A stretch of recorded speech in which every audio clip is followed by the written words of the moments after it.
May nagtanong kung magkano daw ba ang minimum na kailangan or puhunan para makapag-umpisa mag-invest sa Jollibee, sa GFC. Sagot po dyan is, depende sa presyo. Kasi ang tamang katanungan dyan is, ilan ang minimum shares na kailangan nating bilhin para makapag-umpisa mag-invest sa Jollibee.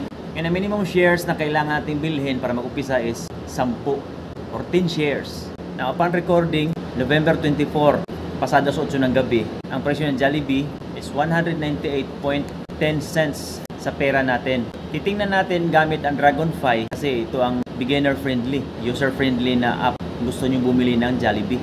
Ngayon, i-demo natin paano tayo bumili. Bukas mo sa Dragonfy, tingnan mo yung GFC, kita nyo dyan ang presyo, 198.1. So, lagay natin yung minimum, 10 shares. Ang total niya is 1,981. Tapos, meron tayong 5.55 fees na commission and VAT plus 0.30 na other fees. So, ang total fees mo is 5.85 sa total na 10 shares which is 1,981. So, all in all, ang babayaran mo is 1,986.85. Pwede ka na makabili o makapag-umpisang bumili ng shares of stock ng Jollibee.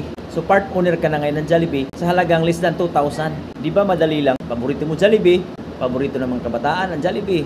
Bakit hindi ka mag-invest sa Jollibee? Kasama na sa culture natin ang Jollibee. Tsaka blue chip yan, blue chip stock yan Jollibee. Sa madaling sabi, yun bang parang hindi mo ma-imagine ang Pilipinas na walang Jollibee. Kaya tinatawag siyang blue chip stock. Diba? Ma-imagine mo ba ang Pilipinas na walang Jollibee? Namimigay rin sila ng dividend do hindi magandang kalaki kasi nakafocus sila sa growth ng kumpanya. Lalagay ko sa comment section ang referral code ko sa Dragonfy. Muli, ang pag-iipon ay hindi sapat. Kaya ugaliin natin ang mag-invest.